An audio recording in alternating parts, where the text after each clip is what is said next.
Rome was not built in a day, but it sure felt like SimCity was. I remember as a kid just how incredible the very concept of SimCity was. Sandbox games are nothing too special nowadays, and even back in the day you could find them here and there. But SimCity was the only one I could remember that gave you a blank slate and let you build your very own city from scratch. A game series like this could very easily have just been a paint-by-numbers and bland simulation, but SimCity had become so much more. Now, sadly, this series is no longer around, but I will always have the fond memories of building, destroying, and building all over again. So in this video, I'll be taking a look at my favorite of the series with SimCity 3000 Unlimited. Brick by brick, road by road, and disaster by disaster. Let's dive right in and see just why SimCity 3000 Unlimited is one of the best games I've ever played.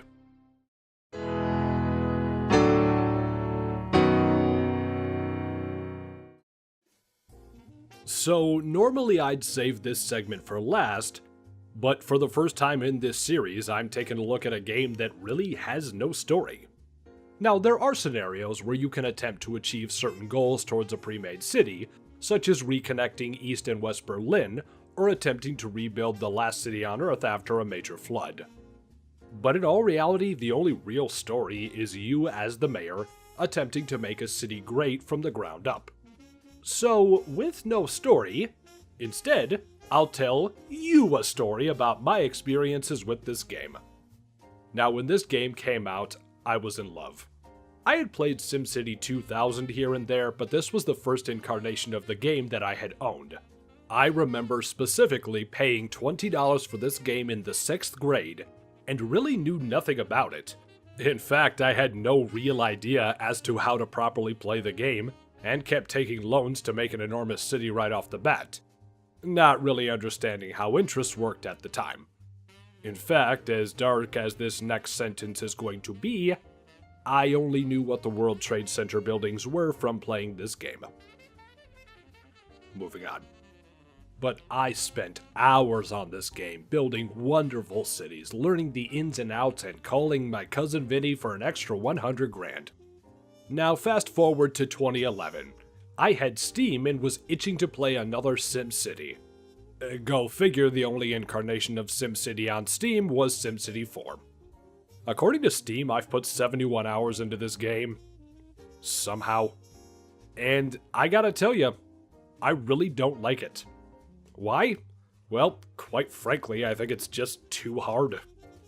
I can handle SimCity 2000, SimCity 3000, and City Skylines. But SimCity 4? Nah. So after a while, I went on Amazon and bought a physical copy of the game for myself. It worked perfectly fine for a while. Then Windows 7 updated and all of a sudden it just stopped booting. I tried everything. DOSBox, compatibility mode. Heck, I even managed to run a version of Windows XP inside of Windows 7, and it still didn't work. Microsoft's troubleshooting simply said to try it in compatibility mode, which was an absolute load of nonsense, and as soon as I upgraded to Windows 10, I was assured that it would have no trouble booting the game. As it turns out, Microsoft are a bunch of lying liars who are going to hell for lying. So, I was getting desperate. The game wasn't on Steam, it wasn't even on Origin, it was not on the platform that made the game. And at the time, it wasn't on GOG, so I gave up. Until the game randomly popped up on GOG out of nowhere last year. Okie dokie then. So, while it's been a hell of a journey, I am super happy that I can finally just settle in and enjoy one of my favorite games from my childhood.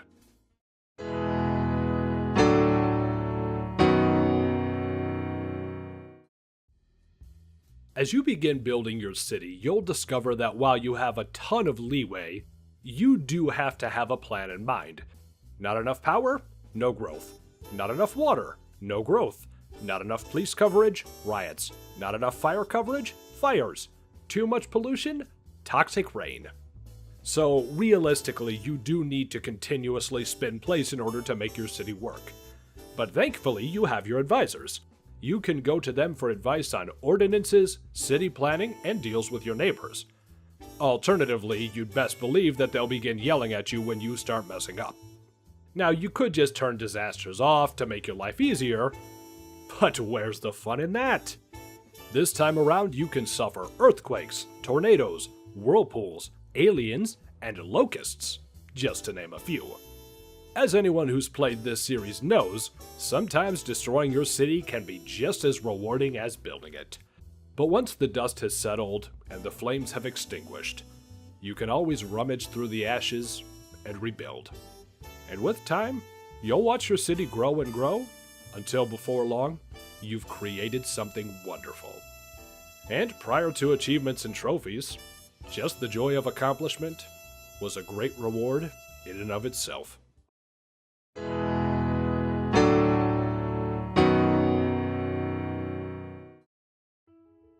There is absolutely no exaggeration and no lie when I say this. SimCity 3000 Unlimited has to have one of my absolute favorite video game OSTs that I have ever heard. There are essentially two styles of music in this game, jazz or new age. But man, the sheer catchiness, wonder, and magnificent composition is nothing short of brilliant. So most of the music in this game is based around the 4 chords that begin the title theme Broadway, which you heard at the beginning of this video. But really, that's nothing too special. Heck, in Super Mario 64, Dire Dire Docks and the slide theme are both reinterpretations of Bob-omb Battlefield. But this soundtrack is so much more.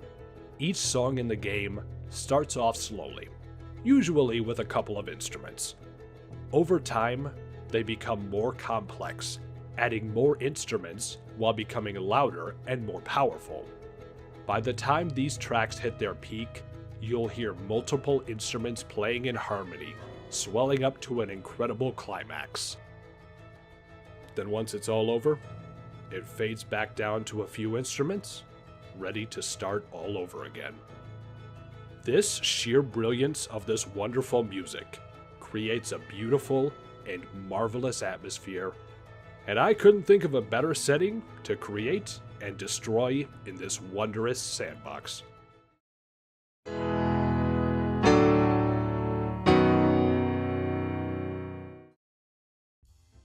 Now, as I've mentioned, this was one of my absolute favorite games from my childhood, but nostalgia aside, there very well could be some serious flaws with this game. So, to be fair, I'll be taking a look at some of the criticisms that I've seen regarding this game. Number 1. This game is too hard. Now, this criticism came largely from people who had played the game when it first came out. I'll admit, even I had some trouble when I first played it, but on the other hand, I was 10 years old and hadn't really played much SimCity beforehand. At first glance, the game is fairly complex, and as I've mentioned, you will need to micromanage multiple elements in order to make your city grow. But really, with your advisors and a little common sense, this game really isn't too hard. It may take a bit to get the hang of the gameplay elements, but all in all, I really wouldn't say that this game is too tough or unforgiving. And last but not least, number 2. This game is too easy. Wait, what? Yeah, as it turns out, this was the second most common critique of this game that I've seen. So, when the game first came out, some people felt that it was a bit too complex, and for the time, being 1999 or 2000 with the expansion, that may have held a bit of water. However, going back and playing this game after nearly 2 decades, and the hair on my head grows grayer each day, this is really nothing too difficult. In fact, many other real-time strategies, sandbox games, and heck, even city-building games are far more complex. Hindsight really is 2020, so I can't really fault anyone for thinking that this game lacks challenge in comparison to games nowadays, but this doesn't really bother me personally. And I do feel that despite the game not being too difficult, it still creates one marvelous experience.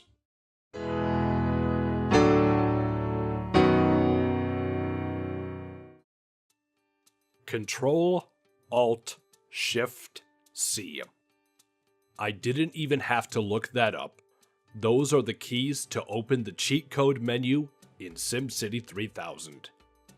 It's games like this that bring me back to a time when I was okay with using cheat codes, when I wasn't worried about achievements or gamerscore, when I could simply sit back and have fun. When I started this channel over 8 years ago, I went back and replayed many games from my childhood. To my surprise, many of them really hadn't held up over the years. But for me, SimCity 3000 has. This is a game where you can let your imagination run wild and build virtually any city to your heart's content. And maybe you'll grow bored and want to destroy your glorious creation. But in time, you can always come back and start all over. And that is why SimCity 3000 Unlimited is one of the best games I've ever played.